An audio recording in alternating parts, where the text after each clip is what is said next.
Election అప్డేట్స్ను అందరికంటే ముందుగానే తెలుసుకోవాలంటే ఈరోజే ఆర్టీవీ లైవ్ యాప్ని మీ మొబైల్లో డౌన్లోడ్ చేసుకోండి. మీరు ఎంతవరకు సేఫ్, ఎన్ని జాగ్రత్తలు తీసుకున్నప్పటికీ ఇటు పోలీస్ అధికారులు ఇతర అధికారులు ఎన్ని హెచ్చరికలు జారీ చేసినప్పటికీ సైబర్ నేరగాళ్ళు కొత్త పుంతలు దొక్కుతున్నారు.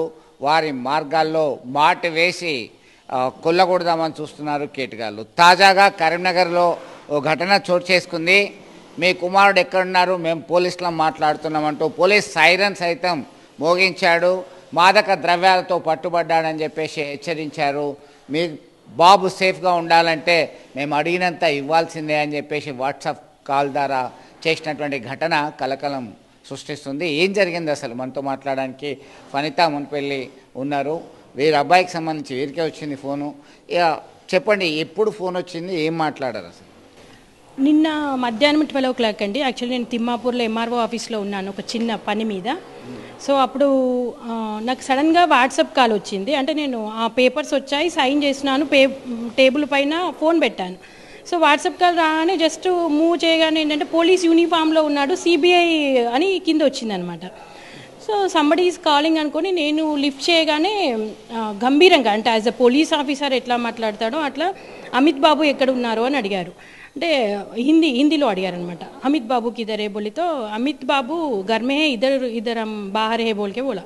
సో అప్పుడు మళ్ళీ ఇమీడియట్గా ఏమన్నాడంటే మా బాబు శ్రీహర్ష, మనకి దగ్గరగా ఉన్న వాళ్ళు మాత్రమే హర్ష అని పిలుస్తారు. సో హర్ష అన్నాడు. హర్ష్ కహా హే అన్నాడు. అంటే అప్పటికి నేను ఆన్సర్ ఇచ్చి హర్ష్తో ఇద్దరు నయ్యే కెనడా మే అన్నాడు.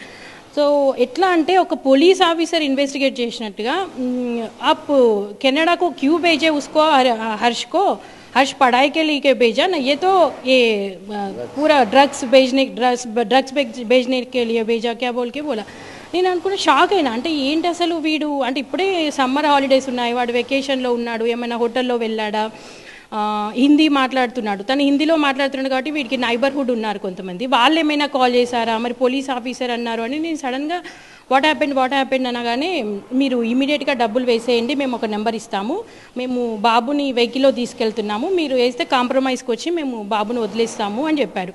అప్పుడు అక్కడ అంటే నాకు ఫోన్లో ఏంటి అంటే అక్కడ ఏదో పోలీస్ సౌరన్ వినిపిస్తున్నట్టుగా, బాబు ఏడుస్తున్నట్టుగా, మమ్మీ అన్నట్టుగా, అంటే అక్కడ అట్లాంటి వాతావరణం క్రియేట్ చేసి నాకు కాల్ రాగానే నేను షాక్ అయ్యాను ఇమీడియట్గా. సో సైమల్టేనియస్లీ నా దగ్గర 2 మొబైల్స్ ఉన్నాయి. అయితే ఈ మొబైల్ ఏదైతే కాల్ వచ్చిందో దాన్ని హోల్డ్లో పెట్టాను. ఇది మా డ్రైవర్కి ఇచ్చి నువ్వు హోల్డ్లో పెట్టి ఇట్లానే మాట్లాడు అని చెప్పేసి నేను అదర్ ఫోన్ నుండి కొంచెం సైడ్కి వెళ్ళి మా బాబుకి వీడియో కాల్ చేశాను. చేయగానే వాడు ఇంట్లోనే ఉన్నాడు. అంటే ఏంటి బాబీ, ఎవరు అరెస్ట్ చేశామని వచ్చింది అంటే, లేదు మమ్మీ నేను ఇంట్లో ఉన్నాను చూడు, అప్పటికి నైట్ అయిపోయింది అని మొత్తం రూమ్లో చూపించాడు. అప్పటికి కానీ నేను ఆ షాక్ నుండి తేరుకోలేదు. ఒక్కసారి ఏంటి అంటే నిజంగా ఏదో జరిగినట్టుగా ఊహించుకున్నాను. అట్లానే పోలీసు వాళ్ళు ఎట్లా మాట్లాడతారో అంతే గంభీరంగా మాట్లాడేసరికి, అంటే ఆమె పోస్ట్ గ్రాడ్యుయేట్ స్టూడెంట్, నేను ఈ పీజీ చేశాను, యుఎస్ వెళ్ళొచ్చాను, నాలాంటి వాళ్ళనే, అంటే ఇప్పుడు చూస్తుంటే కామన్ పీపుల్ కూడా బయటకు వెళ్తున్నారు కదా, అదర్ కంట్రీస్కి వెళ్తున్నారు. సో అట్లాంటి పేరెంట్స్కి అయితే ఇలా కాల్స్ వస్తే వాళ్ళు నిజంగా ఒకటే మొబైల్ ఉంటే నేను కట్ చేయలేరు కాబట్టి సైమల్టేనియస్గా డబ్బులు పంపించే ఛాన్సెస్ కూడా ఉంటాయి. అయితే మనం ప్రజెంట్ చూస్తే అంటే టెక్నాలజీ పెరిగినందుకు సంతోషపడాలో బాధపడాలో తెలియని పరిస్థితి. పోలీసులను అప్రోచ్ అయ్యిందా, వాళ్ళు ఏం చెప్పిండ్రు, ఏం అడ్వైజ్ చేసి? పోలీస్ వెళ్ళానండి. నేను యాక్చువల్లీ స్పోర్ట్స్ స్టార్ట్ అయ్యాయి కదా, సో పోలీస్ని అప్రోచ్ అయ్యాను. మనకు టెక్నాలజీ ఉంది కాబట్టి నేను ఆన్లైన్లో కూడా నేను దోస్తుకి చేశాను అనమాట. సైబర్ దోస్త్ అనే యాప్ ఉంది కదా, సో దాంట్లో కూడా ట్వీట్ చేశాను, పోలీస్ వాళ్ళని కూడా అప్రోచ్ అయ్యాను. అప్పుడు ఆ నెంబర్ సైమల్టేనియస్గా వాళ్ళు కాల్ చేస్తే అది పాకిస్తాన్ నెంబర్ అని వచ్చింది. సో ఆ పాకిస్తాన్ సిమ్ము ఇండియాలో ఉండి వాడారా, వాళ్ళు ఐడెంటిఫై చేస్తామని చెప్పారు.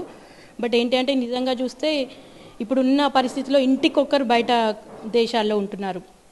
సో ఇట్లాంటి ప్రాబ్లమ్స్ వస్తే కనుక మనము ఉన్న సిచ్యువేషన్లో చాలా సఫర్ అయ్యే పరిస్థితి ఉంటుంది. ఇమీడియట్గా అమౌంట్ ట్రాన్స్ఫర్ చేసే పరిస్థితి కూడా ఉంటుంది. కాబట్టి చాలామంది కూడా కొంచెం అలర్ట్గా ఉండాలి ఇట్లాంటి దాంట్లో. అంటే కాల్ రాగానే లిఫ్ట్ చేయడంలో కూడా, అది తొందర పడకుండా మనం డబ్బులు పంపించడంలో కూడా కొంచెం చూస్తూ ఉండాలి. ఎందుకంటే మనకి ఎవరైనా ఇట్లా పట్టుబడితే పోలీసు వాళ్ళు డైరెక్ట్గా చేస్తారు, కానీ అంటే పోలీసు వాళ్ళు చేసినట్టే చేశారు నాకు కూడా.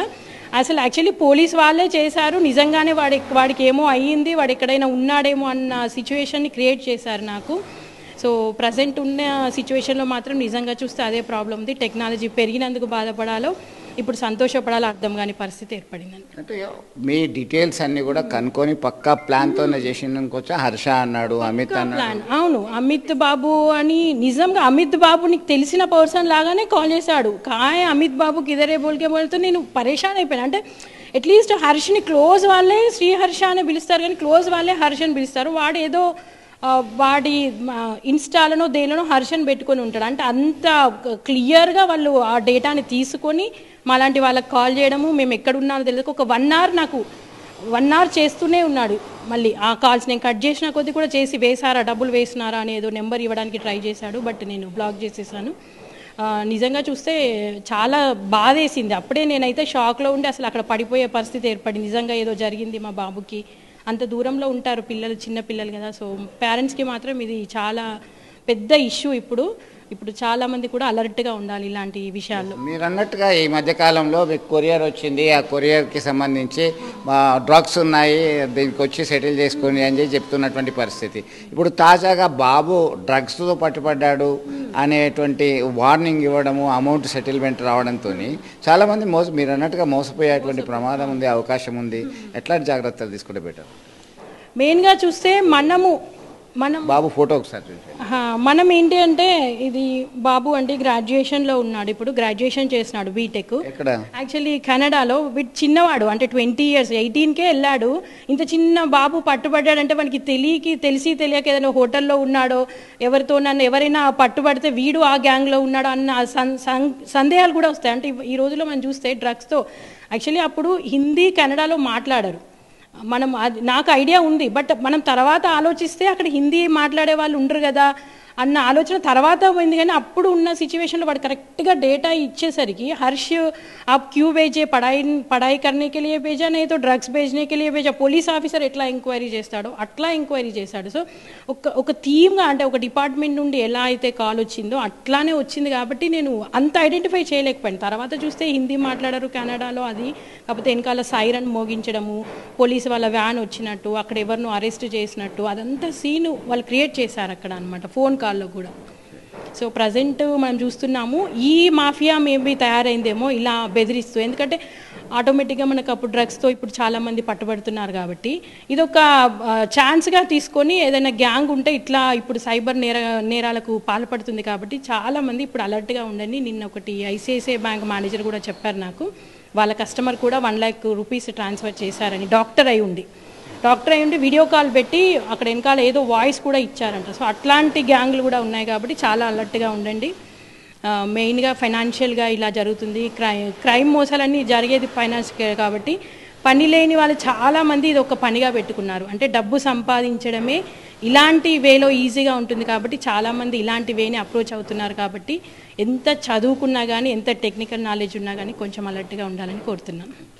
సో సులభంగా డబ్బులు సంపాదించాలంటే ఒకటే మార్గం, బెదిరించడము, వాళ్ళని భయపెట్టడము, డబ్బులు గుంజడము సాధ్యమైనంత వరకు. హిందీ, ఇంగ్లీష్, తెలుగు ఏదైనా లాంగ్వేజ్ కావచ్చు.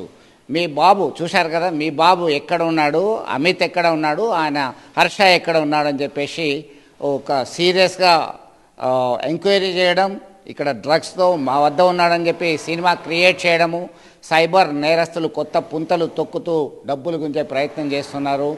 చివరికి వీడియో కాల్ ద్వారా సేఫ్గా ఉన్నాడని తెలుసుకున్న తర్వాత కట్ చేసి పోలీసులను ఆశ్రయించారు. సైబర్ క్రైమ్ జరిగినప్పుడు వెంటనే సమీపంలో ఉన్నటువంటి పోలీసులను ఆశ్రయించండి, మీరు మోసపోకండి. ఇప్పటికే కొరియర్ రూపంలో మీరు అందుకున్నటువంటి కొరియర్లో మత్తు పదార్థాలు ఉన్నాయి, మాదక ద్రవ్యాలు ఉన్నాయంటూ మోసం చేస్తున్నారు, డబ్బులు గుంజుతున్నారు. తాజాగా బ్యాంక్ అకౌంట్లోకి వెళ్ళి మీరు ప్రైజ్ గెలుచుకున్నారు, ఇన్ని డబ్బులు వేయండి, ఇంత వేస్తే మీకు ఇంత ఇస్తామని చెప్పేసి మెత్తగా మాట్లాడుతున్నారు, గట్టిగా హెచ్చరికలు జారీ చేస్తున్నారు. So take care your self. ఎందుకంటే కేవలం ఈమె విషయంలో, ఫలిత విషయంలోనే కాదు, చాలామంది విషయంలో కూడా మోసాలు జరుగుతున్నాయి. మీరు అప్రమత్తంగా ఉన్నారు కాబట్టి సరిపోయింది, లేదంటే ఉన్న డబ్బులు కాస్త పోగొట్టుకోక తప్పని పరిస్థితి ఉంది. విడుదల సుమంత్తో కలిసి చంద్రశేఖర్, RTV, కరీంనగర్ నుండి. మరిన్ని వీడియోస్ కోసం ఛానల్ ని సబ్స్క్రైబ్ చేయండి, లేటెస్ట్ అప్డేట్స్ కోసం వాట్సాప్ ఛానల్ ని ఫాలో చేయండి, అండ్ లింక్ డిస్క్రిప్షన్ లో ఉంది.